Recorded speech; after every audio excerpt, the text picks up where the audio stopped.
নিয়োগ দুর্নীতি কাণ্ডে ভুয়ো শিক্ষক দেখেছে রাজ্যে কি তৈরি হয়েছে ভুয়ো চিকিৎসকও? মেডিকেল কলেজগুলোতে ট্রেড কালচার সামনে আসতেই অভিযোগ উঠেছিল প্রশ্নপত্র ফাঁসে। সেই প্রশ্ন দেখেই একাংশের মেডিকেল পড়ুয়া পাশ করত বলেও অভিযোগ। কিভাবে কাজ করত ট্রেড সিন্ডিকেট, কারাই বা টার্গেট ছিল, মুখ খুললেন জুনিয়র চিকিৎসক শুভদীপ বসু। ট্রেড সিন্ডিকেট এই যে পরিস্থিতিটা, এটা কিন্তু আজ থেকে 4 বছর বা 3 বছর আগে অতটা ছিল না। 3-4 বছর রিসেন্ট পাস থেকে কিন্তু ব্যাপারগুলো শুরু হয়েছে। কীভাবে শুরু হয়েছে না, এখানে স্টুডেন্টদের ট্র্যাপে ফেলা হচ্ছে। বেসিক্যালি ফার্স্ট ইয়ার, কিন্তু তার সাথে অন্য ইয়ারগুলো হতো যারা ইউনিভার্সিটি এক্সামিনার, মানে পরীক্ষা দেবে যাতে।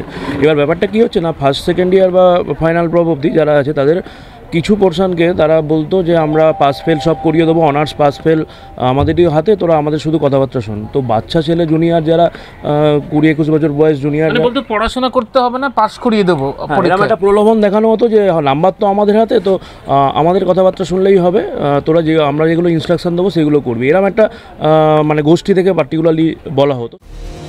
ওয়াকিবহাল মহল মনে করছে আগে থেকে প্রশ্ন জেনে ডাক্তারি পরীক্ষায় পাশ করা কার্যত ভুয়ো চিকিৎসকই তৈরি হওয়ার শামিল। আন্দোলনকারী জুনিয়র চিকিৎসকেরাও বারে বারে অভিযোগ করেছেন একাংশের মেডিকেল পাশ করাদের মধ্যে চিকিৎসা শাস্ত্রের ন্যূনতম জ্ঞান নেই। সাধারণ সেলাই করতেও তাদের হাত কাঁপে। তাহলে কি পশ্চিমবঙ্গের স্বাস্থ্যের ভবিষ্যৎ অনিশ্চিত? অযোগ্যদের হাতেই থেকে যাবে স্বাস্থ্য? লবির নাম উঠছে নর্থ বেঙ্গল লবি। এখানেই চারদিকে শুনতাম যে নর্থ বেঙ্গল লবি থেকে আমাদের মানে স্টুডেন্টের সাথে কথা বলে আমরা তো ওদের বললে পাস করে যাবো বা অনার্স পেয়ে যাবো, তো আমাদের কোনো অসুবিধা নেই। তো এবার কি হচ্ছে, এরা একটা বাচ্চা ছেলেগুলো একটা অদ্ভুত মানে সাহস পেয়ে যেত, এবং তারা এই সাহসটা বদ সাহসে পরিণত করে কাউকে মানতো না। টিচারদের মানতো না, এক্স স্টুডেন্টদের মানতো না, কারণ বলছে টিচাররা আমাদের কিছু করতে পারবে না, আমাদের নাম্বার হয়ে যাবে। স্টুডেন্টদের দিয়ে বিভিন্ন রকমভাবে থ্রেড সিন্ডিকেট চালানো হতো বেশিরভাগই।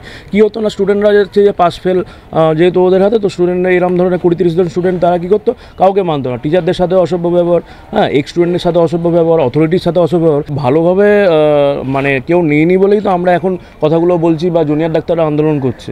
তো ব্যাপারগুলো নিশ্চয়ই ভালো কিছু হলে পরবর্তীকালে জিনিসগুলো যদি চেঞ্জ হয়ে যায় বা ওই ধরনের প্রলোভনে বাচ্চারা পা না দেয়, তাহলে সবার জন্যই ভালো, বাচ্চাদের জন্যও ভালো, আমাদের সমাজের জন্যও ভালো।